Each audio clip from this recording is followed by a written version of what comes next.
ഓം gum ഗുരുഭ്യോ നമ. ഓം gum ഗണപതയേ നമ. ഓം സം സരസ്വതേ നമ. ഓംകാരപ്പൊരുളാം ജഗജ്ജനനി നിൻ പാദം സ്മരിച്ചന്നഹം ശങ്കാഹീനം ഉരച്ചിടാം സവിനയം സത്യം പരം ധീമഹി. കൂജന്തം രാമ രാമേതി മധുരം മധുരാക്ഷരം ആരുഹ്യ കവിതാശാഖാം വന്ദേ വാൽമീകികോകിലം. രാമായ രാമഭദ്രായ രാമചന്ദ്രായ വേധസേ സീതായ പദയേ രഘുനാഥായ നാഥായ സീതായ പദയേ നമഃ. സംസാരസാഗരേ മഗ്നം ദീനം മാം കരുണാനിധേ കർമ്മഗ്രാഹഗൃഹീതാംഗം മാം ഉദ്ധര ഭവാർണവാത്. ചതുർദശ സർഗ. യക്ഷരക്ഷോ യുദ്ധം. തതസ്തു സജീവൈ സാർദ്ധം ഷഡ്ഭിർനിത്യം ബലോദ്ധതേ മഹോദര പ്രഹസ്താഭ്യാം മാരീജശുഗസാരണേ.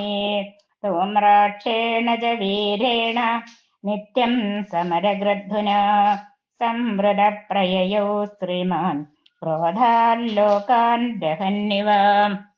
പുരാണീ ച നദീശൈലാൻ വനാന്യുപവനാനി ച അതിക്രമ്യ മുഹൂർത്തേന കൈലാസം ഗിരിമാഗമത്. സംനിവിഷ്ടം ഗിരൗ തസ്മിൻ രാക്ഷസേന്ദ്രം നിശമ്യതോ യുദ്ധേത്യർത്ഥകൃതോത്സാഹം ദുരാത്മാനം സമന്ത്രിണം. യക്ഷാനശ്ചേകു സംസ്ഥാതും പ്രമുഖേ തസ്യ രക്ഷസാ രാജ്ഞോ ഭ്രാതേതി വിജ്ഞായ ഗതാ യത്ര ധനേശ്വര. തേ ഗത്വാ സർവമാജഖ്യോർഭ്രാതുസ്തസ്യ ചികീർഷിതം അനുജ്ഞാതായയോർകൃഷ്ട യുദ്ധായ ധനധേനദേ. തതോ ബലാനാം സംക്ഷോഭ വ്യവർദ്ധതമഹോദധേ തസ്യ നൈരുതരാജസ്യ ശൈലം സഞ്ജാലയന്നിവ. തതോ യുദ്ധം സമഭവത് യക്ഷരാക്ഷസസങ്കുലം വ്യഥിതാശ്ചാഭവം തത്ര സജീവാ രാക്ഷസസ്യ തേ. സ ദൃഷ്ട്വാ താദൃശം സൈന്യം ദശഗ്രീവോ നിശാചര ഹർഷനാദാൻ ബഹൂൻ കൃത്വാ സക്രോധാദഭ്യധാവത. യേ തു തേ രാക്ഷസേന്ദ്രസ്യ സജീവാ ഘോരവിക്രമാ തേഷാം സഹസ്രമേകൈകോ യക്ഷാണാം സമയോധയത്. തതോ ഗദാഭിർമുസലേരശിഭി ശക്തിതോമരേ ഹന്യമാനോ ദശഗ്രീവ തത്സൈന്യം സമഗാഹത. സ നിരുച്ഛ്വാസവത്തത്ര വധ്യമാനോ ദശാനന വർഷദ്ഭിരിവ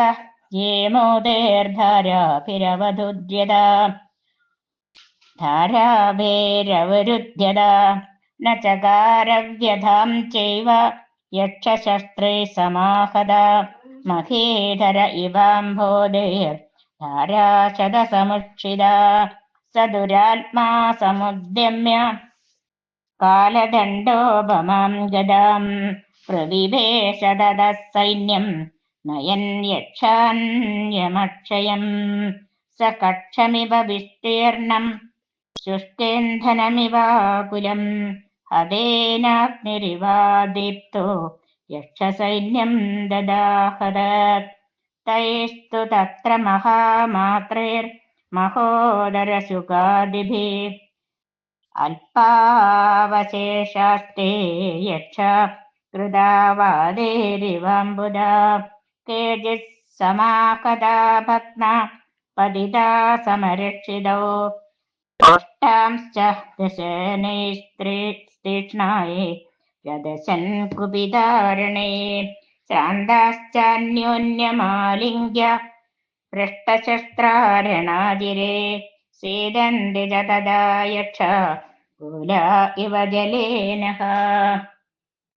हदानां गच्छतां स्वर्गं युध्यतां पृथिवीतले प्रेक्षतां ऋषिसङ्खानां न बभूवन्दरं दिवि भग्नां तु तान् समालक्ष्य यक्षेन्द्रां तु महाबलान् धनाध्यक्षो महाबाहो प्रेषयामास यक्षगान् एतस्मिन्नन्तरे राम विस्तीर्णबलवाहना अगमत्सु महान् यक्षो नाम्ना संयोधकण्डका तेन चक्रेण मारीचो विष्णोने वर्णे कदा पतितो भूतले शैलात् क्षीणपुण्य इवाम्बरात् स संज्ञस्तु मुहूर्तेन स विश्रम्य निशाचरात् तं यक्षं योधयामास स च भग्नः प्रदुद्रुवे ततः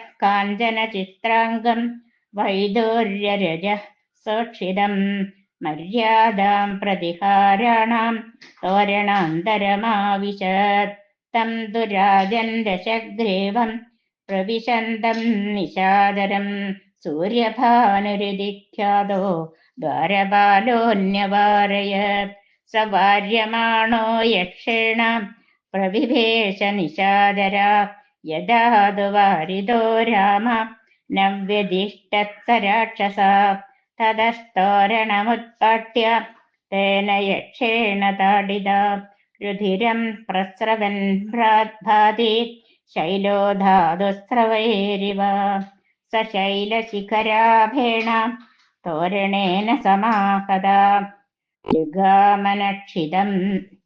जगामः नक्षतिं वीरो वरदानात् स्वयंभुवा तेनैव तोरणेनाथ यक्षस्तेनापि ताडिता नादृश्यतः तदा यक्षो हस्मीकृततनुस्तदा ततः प्रदुद्रुवुः सर्वे दृष्ट्वा रक्ष पराक्रमं ततो नदीर्गुहाश्चैव विविशोर्भयपीडिता त्यक्तप्रहरणा शान्ता विवर्णवदनास्तदा इत्यार्षे श्रीमद् रामायणे वाल्मीकीये आदिकाव्ये चतुर्विंशतिसहस्रिकायां संहितायाम् उत्तरकाण्डे यक्षरक्षो युद्धं नाम 14 सर्ग। ॐ